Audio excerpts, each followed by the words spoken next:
We need to become serious people in South Africa once and for all and drop this idea that minimum wage can help us and build an economy and give people jobs. That's not what the minimum wage does.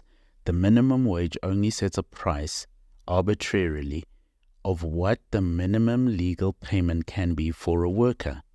That's all. It doesn't ensure that it will create jobs or keep jobs. In fact, it keeps jobs for the unions. You have on one side the unions pushing the idea of a minimum wage and other fools pushing it with them, like people on the progressive left. The MK, the EFF, these sort of people are always going to jump on board because it's convenient, not because it's true and will help the worker. On the other side, you have people who embrace the free markets like think tanks and political parties like the DA. And unfortunately for the progressive left and the unions, the DA is right on this. Mixed reviews about the national minimum wage. Labour Federation COSATU has proposed that the national minimum wage be increased in 2025 by the average inflation rate plus 3%. But the DA says a national minimum wage hike will deepen South Africa's unemployment crisis. The 30th of September marked the closing date for the submission of written comments concerning possible adjustments to the national minimum wage for next year. The National Minimum Wage Act has existed since 2019 and it aims to enhance economic development and social justice by increasing wages and improving the lives of the lowest paid. The minimum wage is not going to be good for South Africa and is wholly unnecessary for this country. The minimum wage actually keeps jobs and lessens jobs. So if you have a job or you can get into a particular job because of a union or because of a certain qualification or just because of the circumstance at the time, you have a likely chance of keeping that job and keeping that wage. However, if you're looking for a job and you have no skills, some skills, all the skills, you can still end up unemployed because there's only so many jobs, because there's only so much people can pay. It is what it is. It is what it is. And once they've met their quota of paying, they're paying all the people they possibly can. You are out of luck. You cannot get in because you are unaffordable to them. That's the minimum wage. And this is the very thing the unions keep pushing stupidly. It keeps people out of work. That's just how it works. And what the DA is proposing of moving to some sort of system where we create almost like a certificate where you can get that certificate or that letter and say that you're opting out of the minimum wage.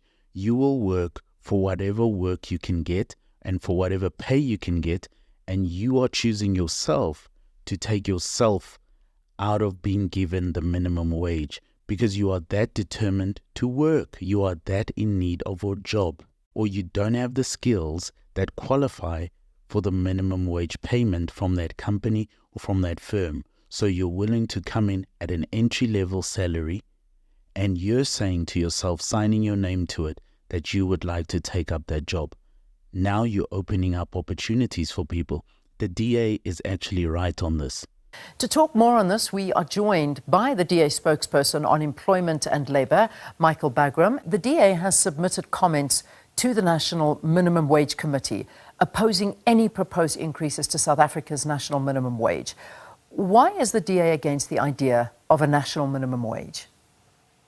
Well, quite simply this. We have 41% unemployment in South Africa. We have over 11 million people who are in the job queues, people who want to work, who can't find work. Every single family in South Africa is suffering. We're probably the worst in the world with regard to that. Over and above that, we have issues with all sorts of other issues in the labour market. What the minimum wage has done since it's been introduced has not actually trickled down to the lowest people in the country, lowest earners in the country. What it has done is it kept more and more people out of the workplace. And the unions, who are supposed to be the people who take care of the workers, are absolutely wrong. This thing of a minimum wage is not even necessary. It creates a false promise in South Africa.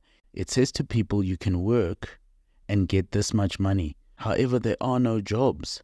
And if someone wants to work, that person cannot be employed because they cannot be paid the minimum wage by that firm because the firm can't afford it. So what do they end up doing? Hiring cheaper people like illegal immigrants and people who are willing to be paid under the table. And once you're being paid under the table, without that certificate that the DA is proposing, you're now an illegal worker, whether you're a South African or not, and that employer can do anything. If you're working in a factory with no mask and no protective wear and things like that, you have no legal recourse. You're not even supposed to be employed there in the first place. And if the government comes for that employer, he can just push you off to the side as a worker, put you in a back room, or tell you not to come to work that day. And as far as the government and the paperwork is concerned, you don't work there. Stop the cap. Stop the cap right now. Stop the cap. Rather the certificate than hiring illegal foreigners who jump the fence, or making, by this insistence for a minimum wage, making legal South African workers illegal workers who are being paid under the table. It's a false promise. The minimum wage, it promises jobs where there are none, where the people can't afford it. It promises work for people who need work or don't qualify for that work because they don't have the skills to earn the salary that the minimum wage pay is there for. Meaning you need certain qualifications or certain skill levels to be able to qualify to get paid this much at this firm. And if you can't get paid that much, it means that you don't have those skills. But if you don't have skills and you still need a job, should you not be able to sign your name onto a certificate to get an entry-level job where they can still pay you legally? This is the thing that unions don't want, because then you can't control those workers. They can move from job to job. Companies and firms can hire and fire at will. And it becomes the sort of thing that generates work for people and keeps money moving around. Because if a company is able to hire people at entry levels, they can be more productive. They can provide their services and goods faster, quicker to more people. There's more people getting some money in their pocket. They can buy this, they can pay for that, and they can keep that money spinning around, and you're generating some sort of work and an economy here. Remember not to forget that you can get access to a short course on our Buy Me a Coffee page. Just follow the links in the description, and if you become a member, you'll get the course and a digital comic book emailed to you every single month. If you can't buy us a coffee or get the membership, just join our mailing list. The link is in the description, and you can get one digital comic book emailed to you. The DA, unfortunately for the DA haters, is right on this. Now, I understand where the unions are coming from, because they're saying that their workers are at the workplace, they're working, they want more money. I understand that and I respect that. I don't have a problem. I wish everyone could get 100,000 Rand a month. That's not the issue over here. We have a country that is on its hands and knees. The country itself is reeling from unemployment. It's an unbelievable situation. How the unions have sustained this is impossible. So we in the Democratic Alliance have suggested many other issues, such as a work seekers alliance. We want the work seekers to get some sort of allowance to come, be able to get CVs put together, to get decent clothing, to go to interviews, and to get the education to go into the workplace. Workers themselves are obviously wanting more and more money. That's natural. I would be in exactly the same situation. And we don't in any way begrudge someone from earning more. But what we do begrudge the country from doing is actually locking people out of the workplace. Because as the wages go up, we have more and more small businesses in particular, because that's the engine room of job creation, are saying we can't afford it. So we'll either do one of two things. Either we'll ignore the minimum wage and just take people in below the minimum wage. We only have 2,000 inspectors in South Africa, so the chances of being inspected are nil. So that's the first thing. The second thing they'll do is, no, well, we'll outsource the work to people who aren't paying wages at all. We'll mechanize, we'll computerize, we'll import goods. So what's happened, many industries in South Africa that were the backbone of our job creation are shrinking. And we've seen that with the clothing industry, for instance, in the Western Cape. People with no skills need work and they need experience. How many times do you see South African youth being told they do not have experience and thus they can't have a particular job or can't apply for a particular job because they have no experience? What does the minimum wage do? It keeps them out of a job and keeps them out of the experience. Signing your name and saying you want to work at an entry level at least allows you an opportunity to get the experience. And the experience is not particularly only about a certain skill at a job. It's also about waking up every morning, not hanging out in your dirty township, leaving where you live, going to a proper job, creating something of value, adding some value to the country, to the population, and to the economy, coming home after a long day's work and actually contributing to your family as well. Being on time, being reliable, learning how things work, making phone calls, making sales, seeing customers, serving people at your job, being professional, dealing with your own money, going to the bank, making sure you have savings, that sort of thing. The sort of thing that is fitting for an adult and a person of worth and value to their community and their society. And the unions and the ANC don't want this. Why do you think they've been on the same side for so long, pushing the minimum wage? They don't want people becoming timiest, becoming people who wake up in the morning, leaving their filthy communities, looking around at other places where they work and seeing, look how clean this part of my country is. Maybe my community should be like this. Oh, look at me. I have a job now. I'm traveling every morning. I have food in my belly. I can take my kid to get an ice cream this weekend. I'm a grown-up. I'm a grown man. The ANC, the unions, and people on the left don't want this because then you start not needing them. Boom, bam, bop, bada bop, boom, pow. That's why they want the minimum wage. They're not trying to help South Africans. They're trying to keep as few jobs as possible for people under their control with the unions and under the regime of the minimum wage, which means that you're under the laws of the government. And then they want the rest of the people either broke and poor with nothing or living on social grants, which means you're broke and poor with nothing, but you're also a drain on the taxpayer directly. The DA is, unfortunately for the DA haters, right on this. We should abandon the minimum wage in South Africa post-haste. We should do it right now. And we should abandon it because it will open up jobs, it'll turn people into grown-ups, it'll move the economy forward, it'll build businesses, it'll give people experience, it'll take us out from the yoke of the tyrannical South African government that wants slaves and not citizens, and it will diminish the power of the unions while building people and communities that are thriving and able to circulate the money around themselves and around to other businesses, which means business grows and more jobs are created, higher paying jobs are created for people who have now gained experience, who are not encumbered by the government, in a thriving economy that's growing, that's creating opportunities, giving them the mindset to create and do for themselves and not just be employees and maybe move on to being employers. We now have a course on Teachable. It's for boys between the ages of 10 and 18, about 12 men from the Bible, where we teach about manhood, masculinity, and becoming a man. Check it out. The minimum wage is a powerful weapon that the left in the country is using against our countrymen and using against those who don't have the skills, who are young, and those who are poor. And these are the same rats who will tell you that they are for the poor, the same lowlives who will tell you they want the best for their people as they always call them. You have Paul Mashatile now running around in Europe, looking to create investments for this country. Finally, he's doing this, which is something the South African government should have been doing all along. But he's only doing this because they're part of the GNU, and Steenhuisen and them are putting pressure on these people to actually get some work done.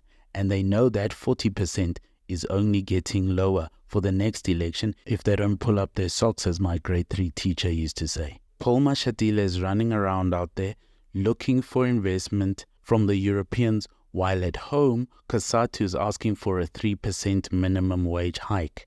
Come on now, dawg. Come on, man. These two things are moving in opposite directions. As a matter of fact, if you want to generate employment and investment in this country, you should be pushing the minimum wage down and implementing a certificate where you can opt out of the minimum wage as proposed by the DA. So if Paul Mashatile goes over there and presents our country and all its benefits and its population and all the things that people can invest in, and then he adds on top of that the cherry on top that we're dragging the minimum wage all the way down and even down to zero because people can opt out. Now that is a selling point for investors. Why then is he going over there trying to make a sale and get some investors while at home COSATU is asking for the 3% increase when everyone knows the ANC, COSATU and the South African Communist Party are in an alliance and have been so for decades? It's basically the same side or the same person speaking out of both sides of their mouth. And the solution is very simple. We should form an organization, a state organization called the workforce. It should then work in collaboration or in partnership, private and public, with organizations or firms like Careers 24. And what it should do, it should recruit all South Africans, starting particularly for the first couple of months with all the men. And every man over the age of 16 should register and put themselves on there and list out their whole CV.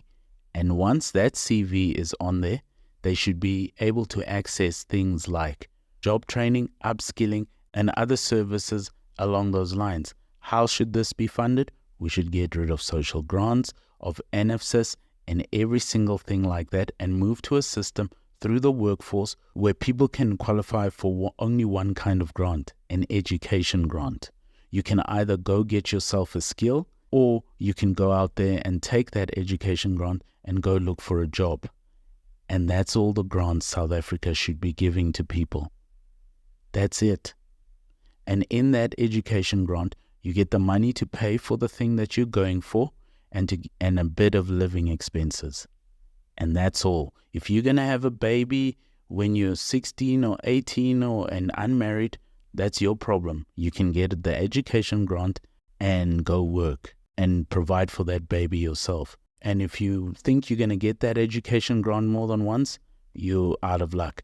That thing is given more than once to people who achieve. So if someone goes to a university, gets a 4-year degree, and is one of the top students there, the education grant is open to that person again to do more studies or to move overseas and carry on studying or get the skill or go on some other sort of a program. It's only for the achievers. It's not a social grant to help you live. If you fail and must see to finish and find another way. You only can qualify for it as a citizen one time. And on the other side, we make sure that we drop the minimum wage completely, use the system by the DA that is sometimes right. Yes, people hate it, but it's true. Use the system by the DA where people can opt out of the minimum wage, move away from that system, lower the red tape, deal with crime, get rid of illegals, so on and so forth, and do all the other things that the ANC should have been doing the last 30 years to build an actual country. Along with this workforce, I think then we'll be in business and we can have an economy that's moving in the right direction. The minimum wage is not good for South Africa. It will not work. It does not work. It doesn't work anywhere. As a matter of fact, having no minimum wage or having it as low as possible, and I would say as low as possible is under 3%, works far better than having it at all. But this idea where people can opt out of it is the best idea for South Africa and going forward, because it will generate the sort of working environment that we need. In conclusion, the minimum wage does not build people or create jobs. No minimum wage actually does that better. So move the minimum wage to 0. The idea of a minimum wage is based more on a feeling than the facts or reason. Thus we have this saying from Blaise Pascal, all our reasoning ends in surrender to feeling. I recommend starting in the next year the ANC to get its investment work off the ground and all the documents they're signing with big business in this country and trying to get investment moving, I recommend part of that be the sweetener for the investors and for big business is to drop the minimum wage and adopt this idea that the DA has proposed of the individual worker being able to opt out of the minimum wage. The case is closed, my friend. The minimum wage doesn't work. It's one of those ideas that comes more from feelings than from sound reasoning or from facts. What do you think?